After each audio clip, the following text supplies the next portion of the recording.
Okay, good evening, everyone, and welcome to another edition of The Author Speaks.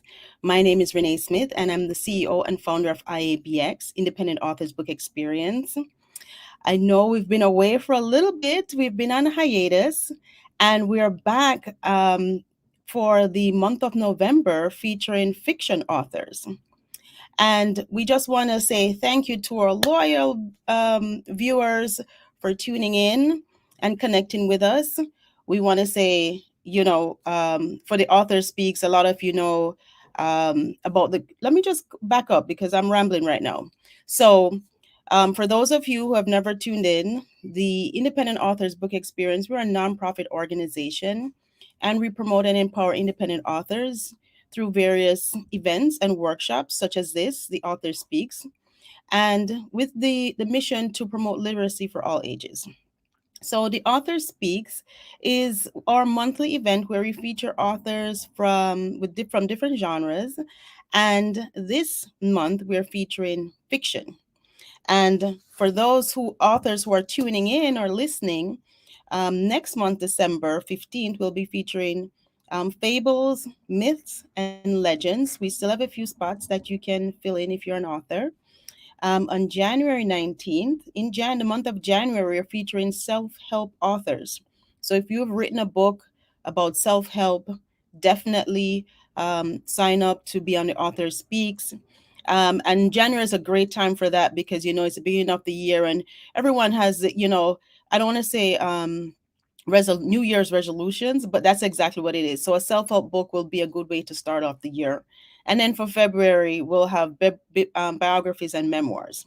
So if you're an author and you've written in any of those genres, please check out our website to register for the Author Speaks at www.iabx.org. So, without further ado, I'm going to introduce to you our authors for today. And the first author that we have being featured, Miss Ayanna Mcneil, is no stranger to us. She's been here before, and on her last visit, she said, "I have a new book coming." I said, "Okay, so when you get that new book, come back." And she's back. So the last time she was here, she featured her book, "Before There Were Guns, There Were Gods," right? And today, well, we're going to let her tell you about what she's doing today. But I'm going to just give you a little brief biography of Ayanna Mcneil. So, a native of pre gentrified Bed-Stuy, Ayanna Mcneil grew up being exposed to the beauty of storytelling and the power of freeing people's minds through writing. At the age of 12, she fell in love with poetry and began writing. As a poet, spoken word performer, and cultural curator, Ayanna has been called Harriet Returned. She created an LLC to promote her various artistic projects with the same name. Ayanna has performed on stage, television, and radio alongside seasoned artists such as Saul Williams and Abi, Abiodun Ayowelo. Apologize of the last poet. Ayanna released her first collection of poetry, Before There Were Gods. Before There Were Guns, There Were Gods. Please welcome Miss Ayanna Mcneil. Hi, how are you? It's so good to be back, Renee. Good to see you. Hi, everybody. Okay. Welcome, Ayanna. It's so good to see you again. Um, and we just want to welcome you and just thank you for being on our program for the second time. We appreciate Thank you. you. I'm excited. Good to Yes. be And I'm excited to hear about this new book. Well, before we get into Ayanna, we're going to introduce our second author, Mr. Bryant Camarino. And Brian is a criminal defense attorney from Tampa, Florida, who moonlights as an author. So I'm excited to hear about this moonlighting thing that he's doing. Welcome, Brian. Welcome. Thank you. Good So to be here. Honored to be here. Thank you. yes, thank you. So we just want to, we just gave a little bit about your bios, but can you just tell us a little bit about yourselves?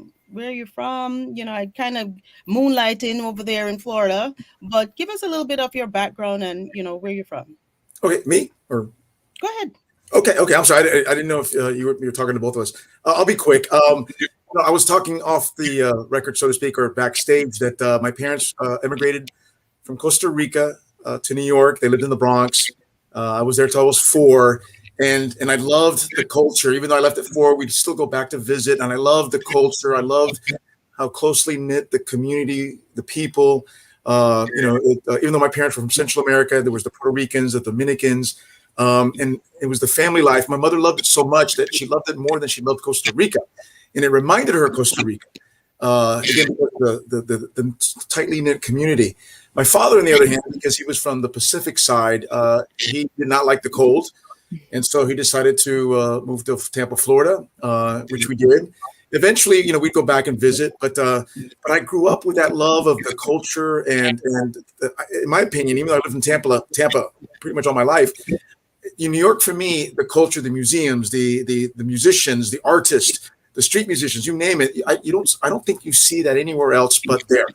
And so this book I wrote now, this is just my second book, but the first book I wrote because I was inspired by a trip to New York that I took with my new family, my 4 kids and my wife. And I saw the artists, and I saw how the community just supported the local artists, but it's just a hobby. So, and I admire people like Miss Ayanna here, who is a writer who's been writing poetry and raising children. And it's not easy.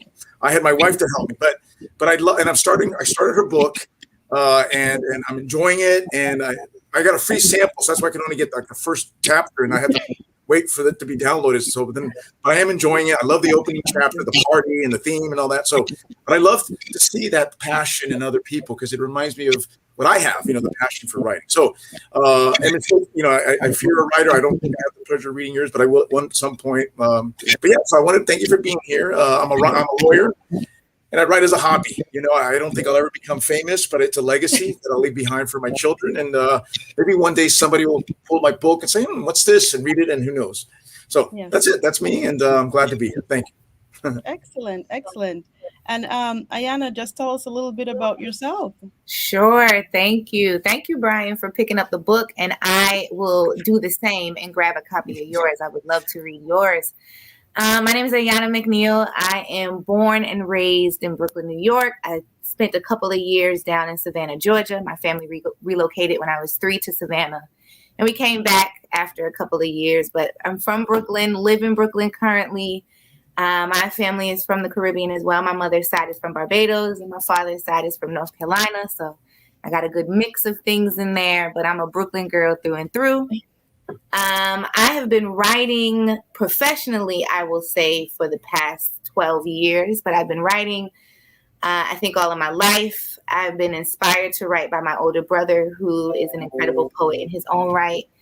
And at 12, I wanted to write like him and be like him. And so I started writing poetry around 12, and kind of just developed into a gift and an art. While I was in high school, I performed and wrote poetry all through high school, through college, and was able to publish my first book in 2010, which is a collection of poetry. Before there were guns, there were gods. Renee, you mentioned that. I was here last time talking about that book. Yeah. And I have shifted genres and have written my first debut novel, Half of What You See, The Scars of Love. And so I'm excited to talk about that book tonight and get into that book. And I'm just really happy to be here again. Yes. Thank you. We're excited to have you. It's one of those things that it's good to see, authors stretch themselves and go outside of their genre. Because the first time you were here, you read beautiful poetry, and now you're into writing novels. So I'm excited to hear a little bit about the book, and tell the people why they should go out and buy. Let's see, what's the title? I'm trying to do this without my glasses. Half of What You See, The Scars of Love. Yes. Yeah, so tell us a little bit about the book, Ayanna. So here is the book. Half of What You See, The Scars of Love is a romantic thriller. It's I call it a romantic thriller. It's suspense. I say it's a movie on the page. That's how I promote it and advertise it. It reads like a movie. It's fast-paced like a movie. And the drama starts from chapter 1. with a group of college friends. It's 6 college friends, and they come together to celebrate somebody's 30th birthday, and that birthday party just gets blown up, and drama ensues. Somebody gets arrested at that party, and then it just unfolds into more drama.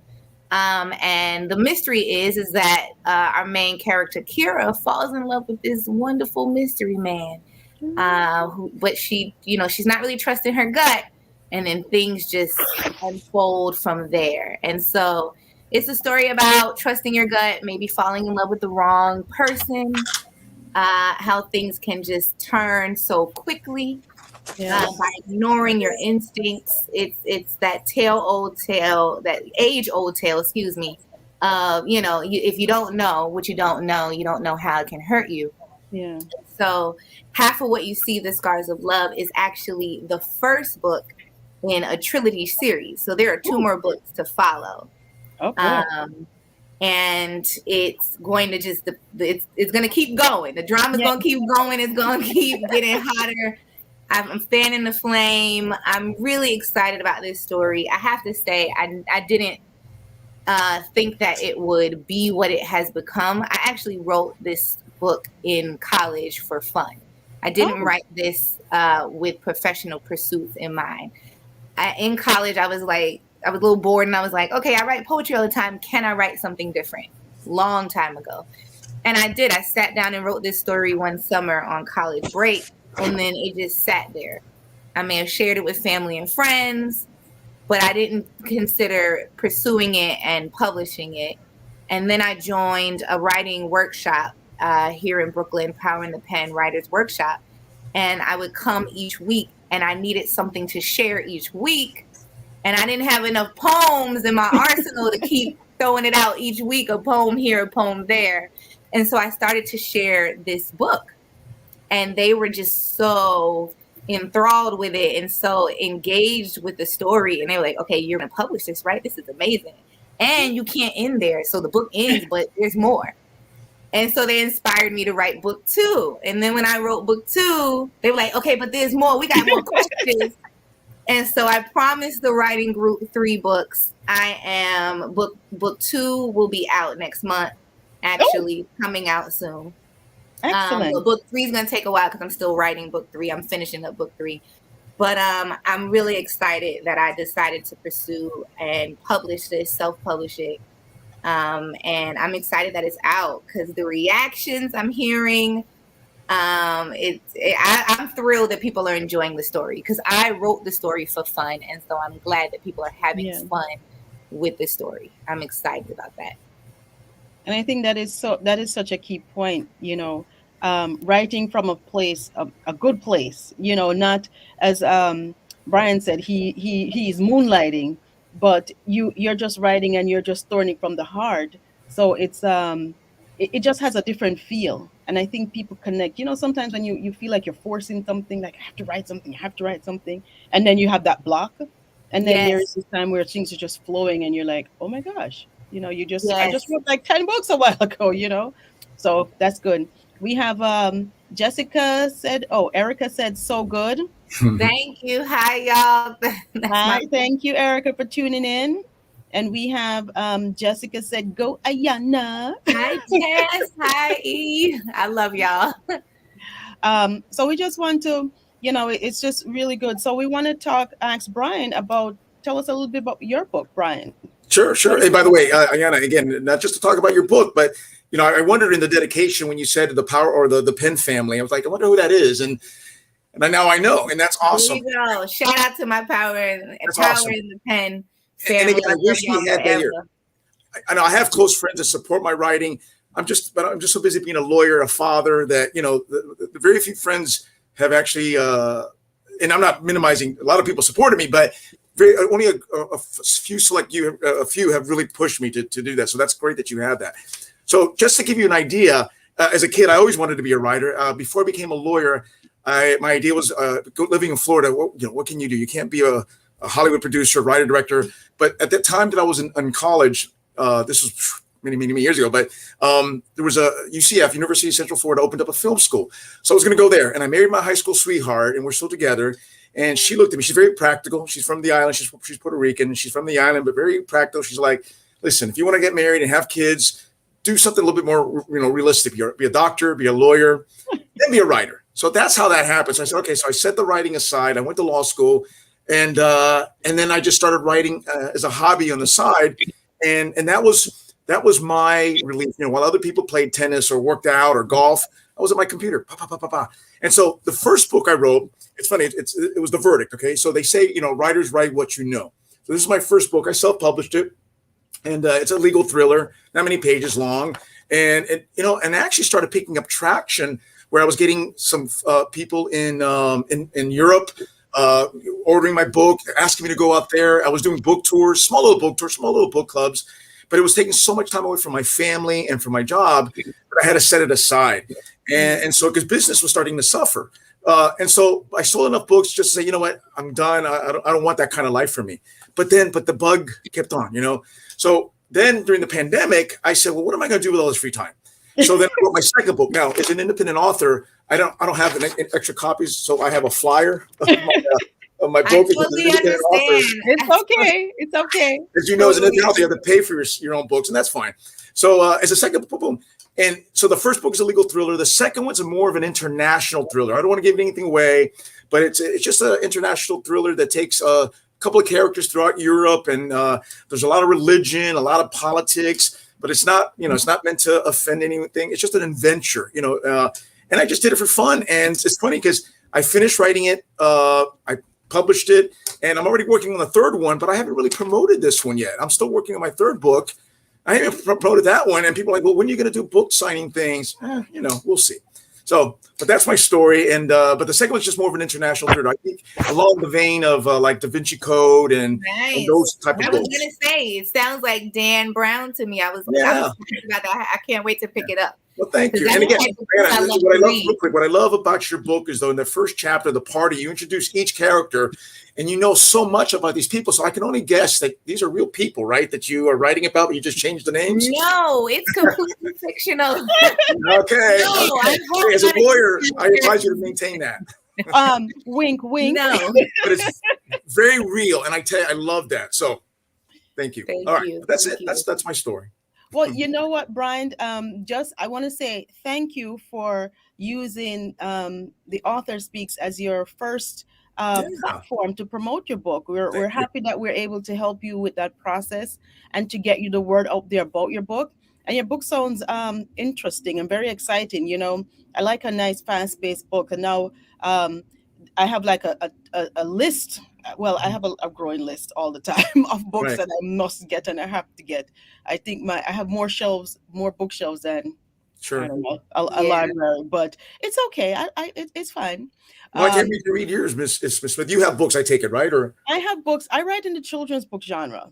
Okay. So I write books for little ones. All right, that's okay. I have to talk to you about that because I want to write a children's book. so I'm going to call you. Yes. For me, because I'm when I started writing my children's book, it were because I have 3 boys, as I mentioned to you off screen, and probably people have heard this like a million times already. But I have 3 boys, and I wanted to see them represented in the books. So that's where I started my writing for so that my children could see themselves. Very nice. And now I do the going to schools and talk to children, and they get so excited because they can literally see themselves. I did a signing. This is not about me, but I did a signing, and there's a little boy. He's 3 years old, and my books are on the stand. He runs over to the book, and he picks up the book, and he runs off. And his mom's like, "I didn't pay for that." And he said, "It's okay, don't worry." He saw himself.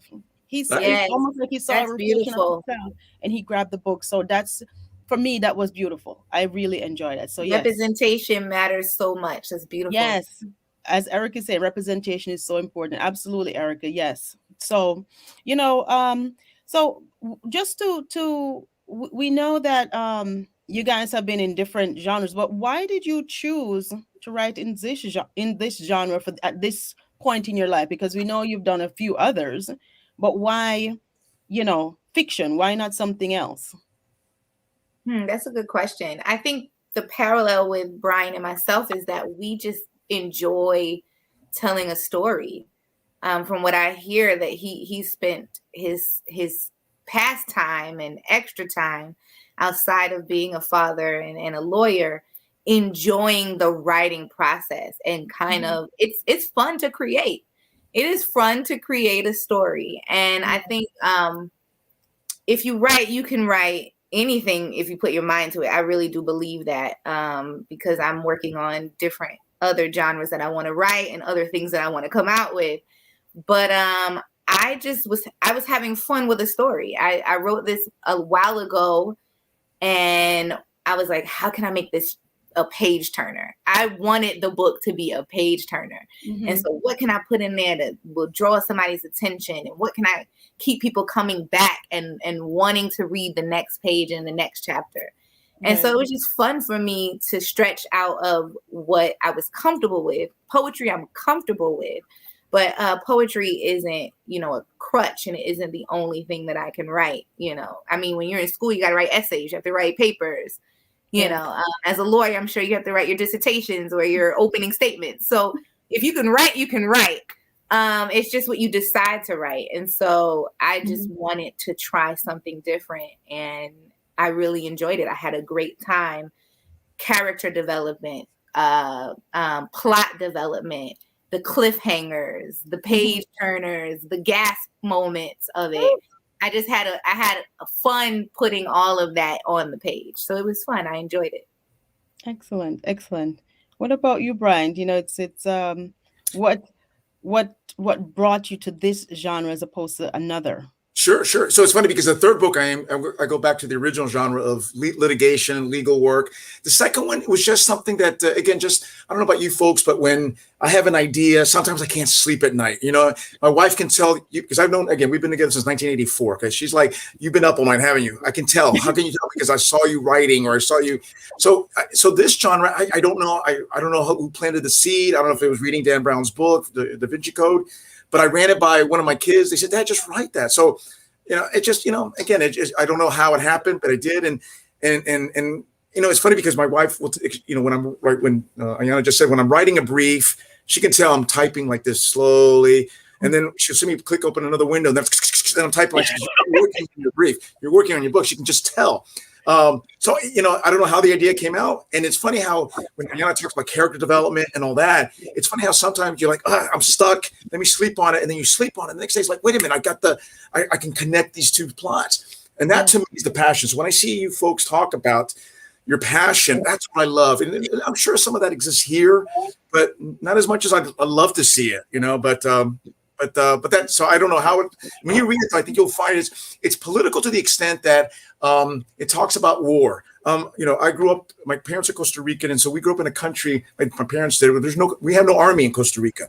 We focus on education, which is why I think my parents pushed me to become at least become, in this case, I became a lawyer. My sister became a speech pathologist.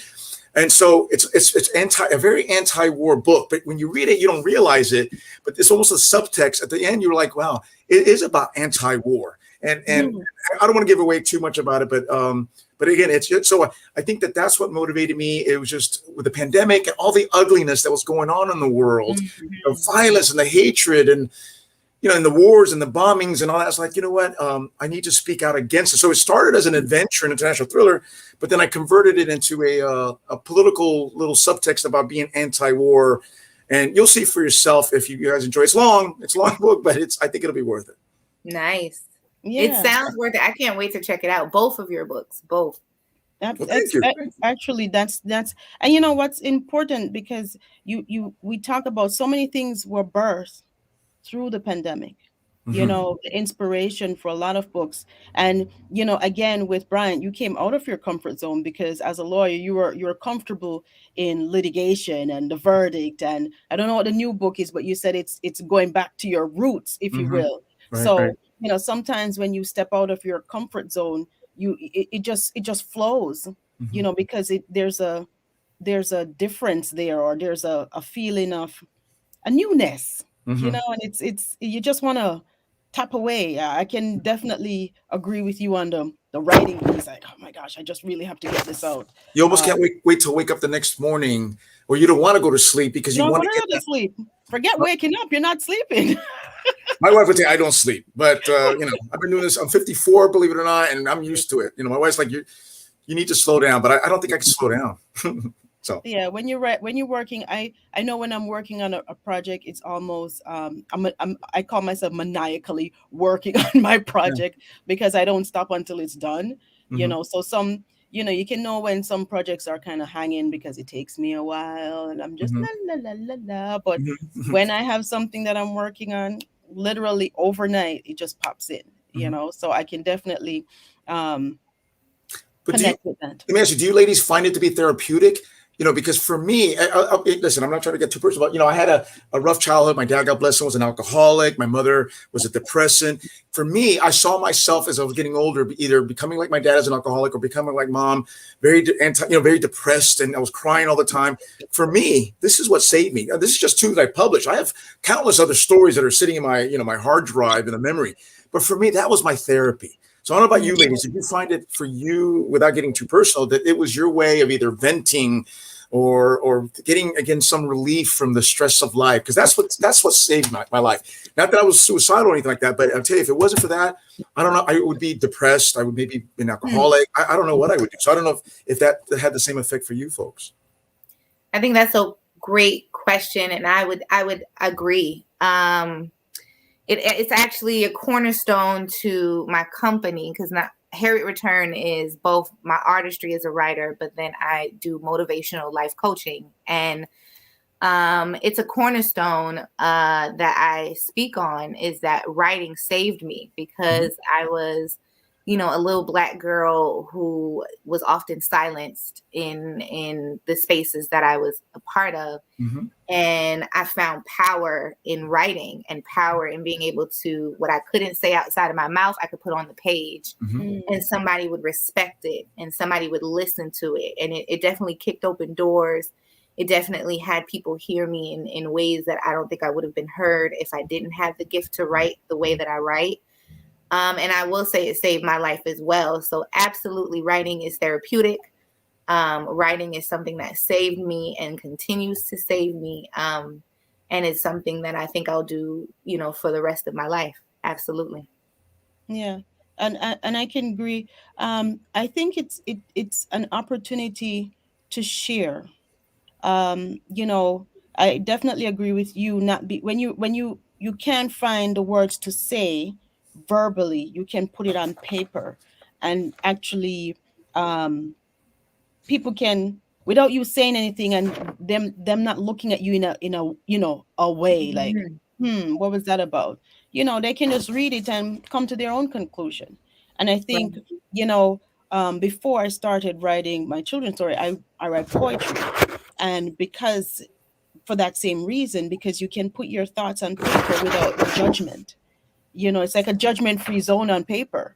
It is what it is. I just, when they say, I'm an athlete, so you say you leave it on the track. Yeah, I you leave it leave on the it on the paper. page. I Yeah, you leave leave it it on on the the page. page. There you Exactly. go. Yeah. Absolutely. It So was written. That's a tag for me. It was written. It's there. yeah. And do with it what you feel, feel what you want about it, but it was written. Absolutely. So I Yes. agree. Absolutely. Leave it on the page. Absolutely. Yeah. Leave it on the page. I appreciate you So sharing that. And I didn't want to let out too much, but if there's anybody listening that says, gosh, I'm in a bad spot, this is what saved me. Yes. And apparently it saved It's so saved important you. that you share that. Thank you for sharing that. Oh, Thank that you was for wow. sharing that in Thank you. absolutely. space. Absolutely. Because a lot of people, they need an outlet, and sometimes you don't have someone to talk to. Mm-hmm. And the first thing they tell you is put it on paper. I always say write it down. Mm-hmm. Write it down.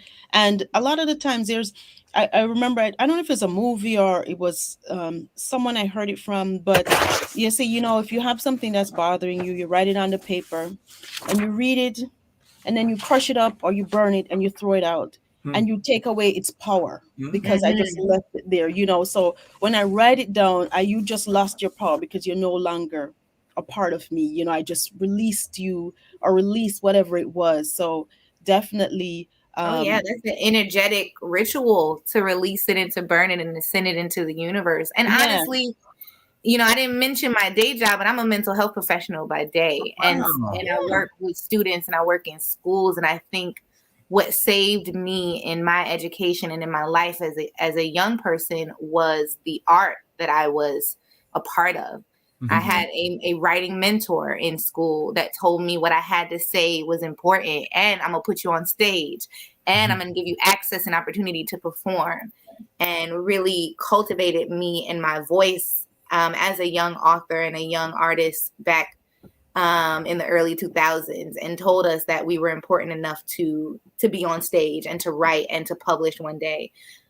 Without that type of revolutionary education, and I call it revolutionary because most children do not have educators that pour into them like that, I would not be who I am, and I would not be doing what I'm doing today. And so art is so critical to a child's development. Do not remove music, do not remove creative writing, do not remove dance and instruments out of a child's life. Absolutely. Pour into children and give them that outlet that they don't get in everyday life, because it will save them. It will save somebody's life to pour into them and use art to do so. So I'm so glad that you brought that up. Thank you. And it's funny that we kind of transition into, you just mentioned briefly who that person that was instrumental or inspiring you to take this journey, this author journey, or to maybe not just the author journey, but to have that opportunity to write. Or, well, we are authors, so that's what we're doing. But who was your mentor? Who was that person who has inspired you in your journey? As your well, we are journeying because we're still writing. But who is that person that inspired you, or continues to inspire you, or has inspired you? Yeah. I'm a child of revolutionaries and a child of educators. My first inspiration is my mother. She's an educator, retired principal, worked in New York City schools for 36 years. And she inspires me every day for many reasons. My brother was my first influence into writing poetry. He wrote a poem for my mother. I think it was like Mother's Day or her birthday. And he read it, and I didn't understand what it was saying. It was really dope, but it went over my head. and it made me like take his poem and dissect it, so I knew what he was saying at 12. Right. And then I was like, oh, I could write like that. So I wrote my first poem as inspired to write like my brother. But really my gift was crafted and honed and chiseled through when I was in high school, and I was under the direction of Kathy Wright Lewis. She's a educator, also the director of Power in the Pen workshop. And she was my writing mentor, and she was a mentor in many ways in that time in my life. And she poured into me and other young people as artists. We were like my bio mentions, we were on stage with seasoned performers like Saul Williams and Dune from The Last Poets. We did a PBS special. Like, she had us all around doing our thing, dropping the poetry, but really just met with us 2-3 times a week and just gave us a safe space to create and poured into our gifts and had us, stand strong in our voice as artists. And most of the poems that I ended up publishing in 2010 were from high school. And I graduated high school in 2004, but most of the pieces came from that period. And so she's poured into me as a writer in many ways, and I owe her many thanks for that. But I'm a product of everybody who has had a hand in educating me, everybody who has had a hand in telling me that my voice matters. So many educators. Carlene Samuels, history teacher, has taken me to Africa 3 times with her as a high school student and exposed me to that and exposed me to who I am and my culture. So when I say I am a child of revolutionaries, I definitely am. And it makes me the person and the woman that I am today. Awesome. I love that. I love that. Yeah, absolutely. What about you, Brian? Sure. So, my parents, obviously the same thing. My mom passed away of cancer about 18, 19 years ago. God bless her. And even though both my mom and my dad were not college educated, I don't even think they finished high school in Costa Rica. They were housekeepers and maintenance men. And, my dad was a maintenance man. even though they didn't necessarily support the writing, the art, they introduced me to the art. Because again, when we lived in New York, my dad, from what my dad tells me now, he would go watch Broadway shows. He would try to sneak in as a young man, 22, 23 years old, and because he couldn't afford the ticket. And so, and then as some of these like West Side Story or Fiddler on the Roof made it, the TV versions or the movie versions, he would, make me watch it. And at first I didn't want to see it, but it's because he enjoyed either seeing him on Broadway or wish he had seen it on Broadway. So the artwork, both my mom and my dad, but they didn't really push me to do that. It wasn't until high school that I had a drama teacher, Vince Petty, passed away. He was already in his 60s when I was in high school. But I remember going up to him one day, and my wife, again, we were teenage high school sweethearts. I went with her, and I wanted to be a writer, and I was going to go to film school. And I said to him, she's telling me to do something different with my life, and she's a great wife. She knows the story.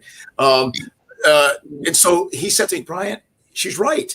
Get an education, something to fall back on. And I'll never forget, he says, you're going to live to be 100. You got all the time in the world to do what you want to do as a side hobby. And I never forgot that. So even though it took me, my first book was published 6 years ago, it took me that long, like I said, I was 49, 48 when I published my first book. It took 40 years or 30 years since high school. It was worth the wait, because I don't think I would have been as seasoned or as experienced with all this life experience. But I love, Ayanna, the fact that you said you went to Africa, and and sometimes when I write, if I may, and so as far as influences, one of the things that I also learned was take advantage of, I was blessed with a good accountant. He said, hey, travel. My accountant said, travels. So Scion, my second book, takes place in Europe, France, you name it. And so I booked the trip, and thank God I was able to write it off as part of my book. I love it. So when I heard the Africa thing, I take that. Business expense. I'm gonna use that. I'm gonna have to change my plan on book 3. Absolutely use that. We're getting all kinds of tips. Just write it off, and I did. I booked the whole trip to Europe for 2-3 weeks, and it was in my book. And so now the IRS, if they're going to audit me, they can't put it in there. So, but Vince Petty was the business side of being an author. That's a good tip, people out there who's watching. I'm giving you free advice, and you can call me anytime for free advice. Yes. But Vince Petty, he was my favorite drama teacher. God bless him. He loved the artwork. He loved the acting, the passion, and the writing. And then he passed away sometime after high school, and I never got to thank him for that. But he's always in my mind, in my mind and my heart. So, How about you? May I ask you, Ms. Smith, who was your mentor? If you don't mind me asking. No. Usually I ask the questions, but it's fine. I know. I just want to get to know you because I feel like I have a bond with you ladies. I'm sorry. It's okay. And it's nothing personal. This is an open forum. So my mom is an educator. My mom is 76 now, and she's still teaching. She's been teaching for over 50 years. Wow. She's a principal. She teaches the 5th grade. And I think I've always, and it only connected with me a few years ago because I was always reading and I was always writing. And then when I a couple years back, I'm like, wait a second. Someone's like, where did this come from? I'm like, my mom. I was telling them about my mom. And I was like, she wrote an award-winning play. She writes poems all the time. She writes stories for the children in school. And I was like, she can just get up and just write a story, just like that. And I was like, oh, okay. So I realized I saw it being acted out in my whole life. And it was almost as if this was just a natural progression for me to write. But I've always written, but to publish. And that's the part of it that's a little different because now, the writing, because Brian, I'm sure you have like a ton of books where you have tons of stories sitting down, you're waiting. Ayanna mentioned that she's had this story for this book since years. Yes. You have all these stories. And if you go back in your mind, I have poems and I look back and I saw a poem from like 2007 and I was trying to collect because I was like, I have enough to put in a book of poems. So just, that's my inspiration. And, we trade stories on books. She said to me, when she gets up in the morning, she reads her Bible and then she reads a little story and she's like, oh boy, this book is so good. I don't know why I took it up this morning because I'm going to be late for work.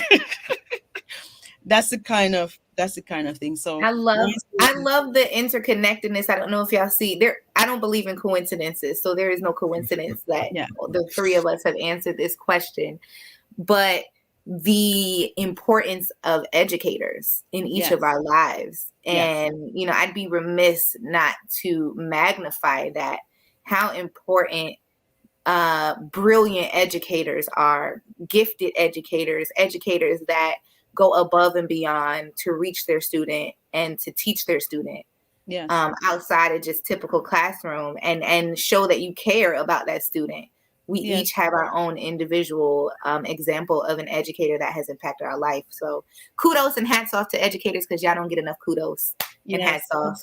Um, Absolutely, absolutely, and I think that's one of the things that has, really pushed me on my journey because I am so involved in the school system. IABX is a nonprofit organization, and we support the authors. But one of the things that we're doing is also supporting the reader, and in the Mhm. form of we have a literacy program for children because it's important for us as authors to write the books. But if we don't have people to read them and understand them, we're missing something. So I'm trying to look at the big picture and trying to make sure that as the children are getting the books, they're understanding the books, they're able to read the books and comprehend, so that we can continue to do what we do. We write for you. Beautiful. We write for the reader. So it's like a full circle. We want to make sure that the we want to honor the people whose lives we have touched, and we want to also acknowledge the people's whose lives we will touch. Oh, we have a thing from Sheldon saying, I agree with this statement on impactful educators. Absolutely, absolutely. Thank you, Sheldon, for that. So quick question. So now that we have the inspiration, but is there ever a hard part? Have you ever found that you have a hard part, the hardest part of writing? So you kind of hit a snag, like, I don't know. Do you have a hard part in writing? You ever hit that? I think it's knowing when it's done. Mm. Like knowing, okay, that's enough. Put the cherry on top, close it up, because the inspiration flows and you can Mhm. go in so many directions. I'm at the process of where I'm kind of using book 3 to end it all and tie it all up, because it's a trilogy and I have the freedom to do that, finishing up book 3. But as I am working and reading along with individuals, because one of my best friends and business owner created a book club, and so I push into the book club and they're reading book 1 right now. And there's so many questions that are coming up, and it's like, oh, well, I could write about that. I could, and it's like, no, stick to the script. You know what the story is. Don't delineate. So it's kind of sticking to your plot and knowing when it's finished. I think is Yeah. hard for me with fiction. A poem, you kind of have a beginning, middle, and an end. You know what you want to say. You have a statement you want to say with a poem, and that's it. Mhm. Yes. But with fiction, you can take it anywhere. It can Yeah. go anywhere and become anything. And that freedom, sometimes you'll have to pull yourself back in and reel it back in. At least for me, I'll speak from I statements. I have to pull myself back in and reel it back in with fiction. Mm-hmm.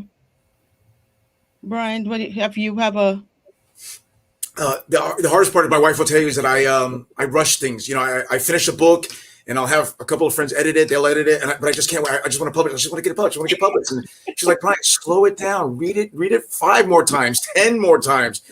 I remember the first book I published.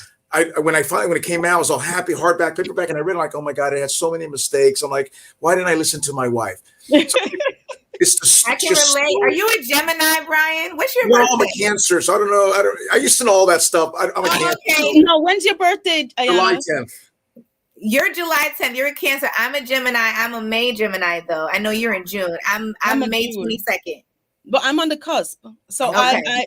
I'm either, well, I identify as on the Gemini side, if you will. Got you. Interesting. I'm just saying, you got a lot of Gemini energy in you. You might have some Gemini under, because we do Well, that. But We like to rush things. that's my biggest thing. So I looked and I read. I was like, oh my god! So I spent more money, revising it. I was like, oh my goodness! And even now, the first book still has a little things here. The second one, I was done, and it took a year. I should say that because I finished it. So maybe 6 months to, again, just reread it. And even then, when I finally published it, I wrote one or two things, not as bad as the first one. That's my biggest regret. I'm so anxious to get it out there.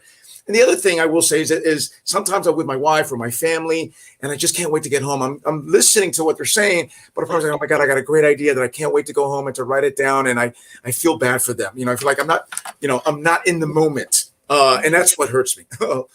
She had to take a little break, but yeah. And you know what it is too. I find that like in terms of going through the process, for me, I think I don't have the rush. Like I want to hurry up and get it done. But then for me, I put it down and I say I let it breathe. Mm-hmm. And then I go back to it with fresh eyes and just make sure I said, is that what I really wanted? Because you when in your haste to put everything down on paper, you're like, oh, I got it, yeah. And then I was like, okay. When I go out the second time, hey, the CEO is here. Hey, CEO. This is my boss, everybody. This is my daughter, Trinity. Hi, Trinity. Welcome. She is our third author for the day. I agree. There you go. Author in training. Yes. And Trinity is no stranger to the camera. She's been here before. So welcome, Trinity. You were here in February when we featured Poet. Is it February? No, April. And she was a little too then. Yes, she was a little itty bitty. So welcome, Miss Trinity. We are happy to have you. In about 20 years, she's going to be sitting here in one of these squares with memory when Mom held her. I love that. That's right. This is a legacy. This is what we're connecting dots here. This is how we start. We start them small. That's right. Them real young. And I know we mentioned briefly about like a writing community. I know Ayanna has spoken a lot extensively about her writing community. Do you have a writing community that you work with, or you share your work with, or a group that you have, Brian? If there is one thing, I don't know if there is one here. I'm so busy being a lawyer and a dad and a husband that if there is one, I'm not aware of it. I spend so much time on my free time writing that I feel like I'm wasting that time. And I'm not saying that it is, but would I rather be home writing instead of networking and all that? I should, but if there is one, I'm not aware of it. I hate to say that. Okay. But you did mention that you have friends that you share your work with, and that in itself is a community. True. If you just have people to bounce ideas off of and say, hey, can I read this passage? That is the, essence of a writing workshop and a writing group. It's a group of folks that you can bounce things off of and share in the writing process. And sometimes we create our own with the network that we have. Your wife is a part of your writing group. She tells you to slow down and reread. That's definitely a part of your writing community. So you just have to listen. I know, right? Listen to your wife, Brian. I do. Brian. She's gonna in the background. I told you. But I want to get your opinion, because one of the reasons why it's funny you talk about fate brought us together. I remember getting the link or seeing the link. Hey, let me try it. This is the first time I've ever done this. I said, let me try. Why not? And so, the reason why I did it was because, you know what? Not so much to promote me, but I want to get some advice from you folks. Rejection. I've submitted my books to publishers, and some of them respond, no, thank you, and others don't even respond. And I hate that. So, any advice to young writers like me, how to deal with that rejection, or just forget them and just continue to self-publish? I think with any industry that has representation, like if you want to be an actor, if you want to be an author, there is it's more rejection than there is acceptance. But the only acceptance that matters is your acceptance of your work, and your reason and your why of why you're writing it. Your book is a success the minute it becomes an idea in your mind. And the minute you put it on the page, to Renee's point, it's another success. And then if you happen to self-publish, that's another success. You are immensely successful with 2 books. There are people who could never imagine writing 1 page, and you have 2 books in the pocket already out and 1 on the way. So, you know, the rejection that you get from the larger companies, it's to be expected. I think the number I saw was, it was like 0.004% of artists that submit actually get picked up by an agent and get that type of representation. So, you know, it will happen and it can happen. I say don't give up if that is really what you want to do and you want your books picked up by an agent. Continue, be persistent in your goals, but understand that your book is already a success. If it's on one person's coffee table, if it's on one person's tongue, it's on a lot of people's tongue now because you're doing this live with us tonight. So people are going to pick up the book. Just keep believing in your story and keep believing in your craft. You don't need any validation from any outside sources. Like, the only validation that matters is your own. That's what I would say to any author. And that's what I say to myself. Honestly, I don't need any other validation than my own. And I already consider my book a bestseller. And so now the numbers just have to catch up to what I consider it to already be, is what I tell myself. Very nice. Well, thank you for that. And Trinity agrees. Yes, the CEO agrees. But you know, the one thing, and I know sometimes because I think we've been trained to think that if we're not with a big publishing house, that we're not making it. But when you started the conversation, Brian, you told us you were on book tours in Europe, all over. Right. Well, there are not a lot of people who, authors, who even get that opportunity to do that. So you are successful in and of yourself, even without that backing. And a lot of people, even with that, I know people who have spent hundreds of thousands of dollars getting that backing, and they have not done half of what you've done. So you are light years away from them. And I say, if you can continue to do, you're on book 3. As Ayanna said, you're on book 3. So that is just, that's amazing. That's amazing. I love the reactions. I see people saying good advice, good advice. So I'm glad that other people are benefiting from this forum. And thank you for that again. Thank you. Yes, absolutely. You know, we're here to make sure, give you that opportunity to share your work. And, you know, one of the things I say, everything is not for everyone. Everything is not for everyone. So you just wrote a book, and you, as Ayanna said, if you have one person with your book, you've hit the lotto. You're not writing for yourself anymore. You've just written for someone else. You know, so you're a success story just by having 2 books and one on the way. You're a 3-time author. Well, you know, thank you. You have to look on the pluses. Sure. There are more pluses than there are minuses. As if we have some. And keep sowing that seed. You know, keep pouring into it. Keep watering it. Keep doing things like this. I'm very intentional of saying yes to opportunities like this, pushing myself sometimes out of comfort zone. I'm like, how am I going to juggle? Like, oh, am I going to get my daughter to take a nap while I do this interview? And I'm just like, okay, we're going to be flexible, but keep pushing yourself and watering that seed, and it will grow. It will grow, and it will, you know, be fruitful. You're already a success, and kudos to you. Thank you. You guys, I'm telling you, guys made me want to go home and start writing again. Of course. Although my wife's like, when are you coming home? She's texting me as I'm talking to you. I'm like, soon. But I know we're winding down, but I want to, we've just given out some great advice, and I want to say, you know, what is one thing that you would give an aspiring author? Because unbeknownst to Bryant, he is an established author now. So we're just going to inform him that he's an established author, and other authors, aspiring authors, are looking to you, Mr. 2 times published and 3rd on the way, for advice. So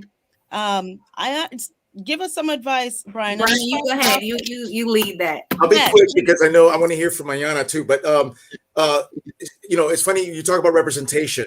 I grew up in Tampa at a time when there weren't that many Latino representation. Spanish was my first language, so there wasn't that much. And then after the '80s, when the Cuban boat lift came, then yeah, and then the Mexican migrant, then yeah, Tampa just doubled or tripled as far as Tampa was concerned. So now we're overrepresented, which is a good thing. But growing up, we weren't. So it was harder for me. And so when you read some of my books, I do have a lot of Latinos characters. In my next books, this book, Scion, the president of the United States at the time is Latino. He's from Costa Rica. A lot of my influence, my parents. So I think the best advice is be true to who you are and write what you know and what you're passionate about. Don't write things that somebody else might be interested in. Write what you feel passionate. And so the first book was about litigation. Second book is about, again, peace and love, and all in the midst of international intrigue and international thriller. But being true to who I am and showing, affection to characters that you care for. Because like you, and I'm sure, and you, Ms. Smith, that, you nurture these characters, they become a part of you. And so be true to them. Even though they're fictional, be true to them and they will grow. And then the reader, like when I'm reading your chapter 1, I'm like, wow, I can't wait to read more about these folks. So that's my advice. Thank you. Ayanna, I think you need to take Brian on tour with you, because he's your best marketing person right here. I love it. I love her book. Coming to Florida, I'm gonna take you out to lunch. You're on the PR team. I'm telling you. Yes, absolutely. I would say ditto to everything that Brian says. I can't expand enough on the fact about being authentic to yourself. Write what you know. Like everything that Brian said, I would have said myself. Authenticity always sells. Being real is always marketable and profit. But don't think about what's marketable and profit. Think about why you wanted to write in the beginning. What your passion is behind the story that you want to tell. And make that be your driving force. And understand that success is subjective. And so however you define success for yourself is success. Yeah. Don't let anybody define your success for you. Don't let anybody define your journey as an author for you.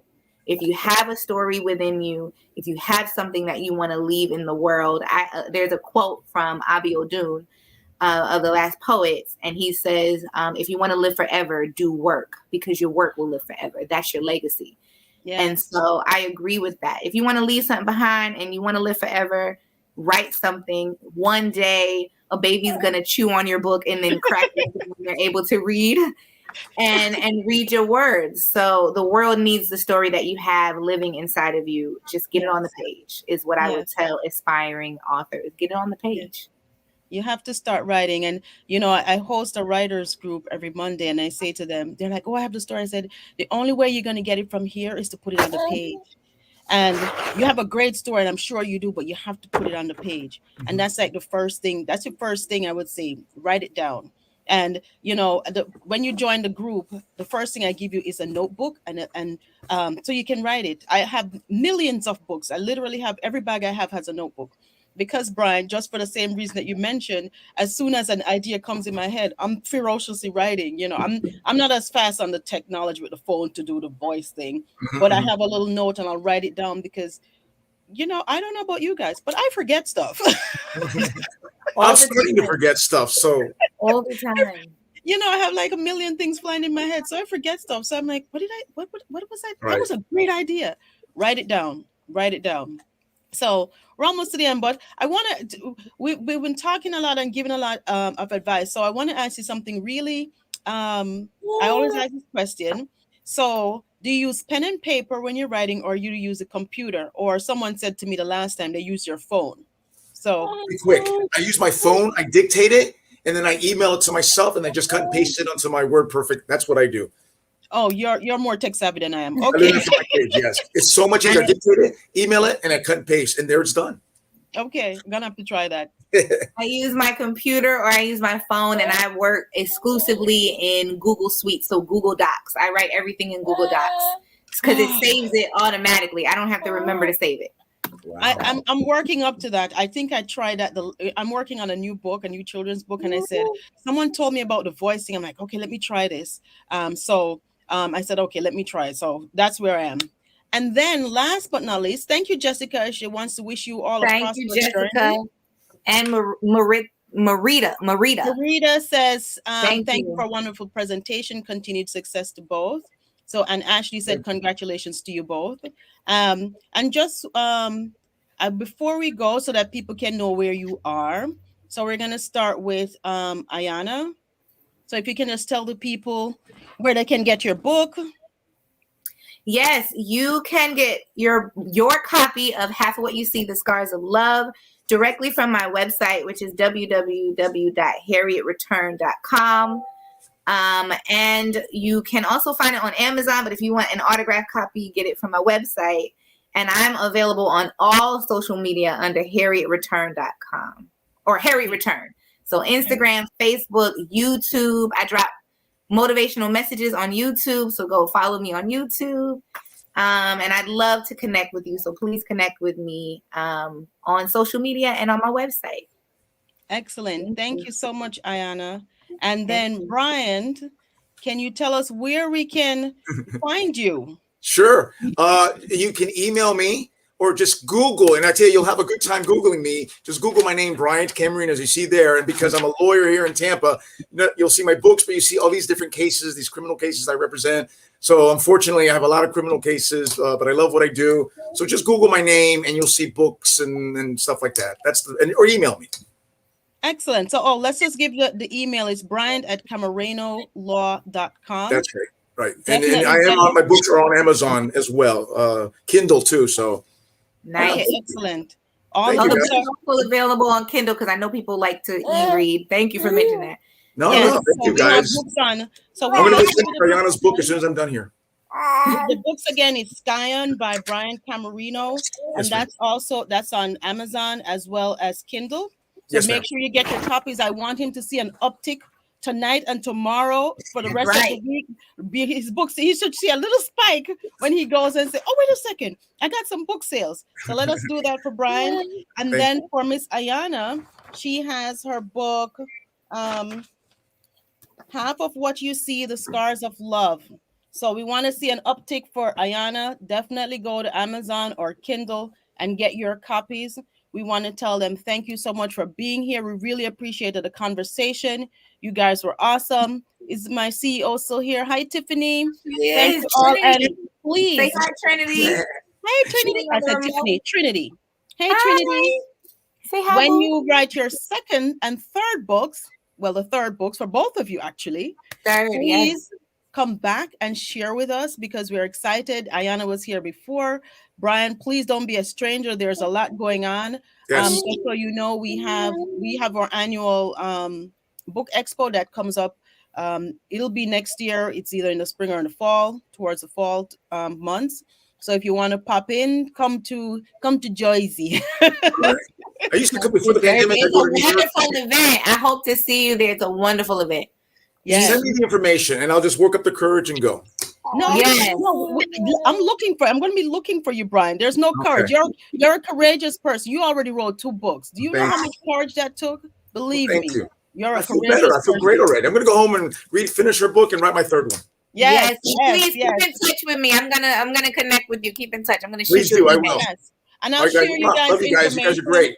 I'll share you guys information. And just again, for anyone who is an author and you are interested in participating in the Author Speaks, please visit our website at iabx.org and register. We have for December, we have Fables, Myths, Legends. January is self-help, and February biography and memoir. If you have written in any of those genres, please reach out to us and connect.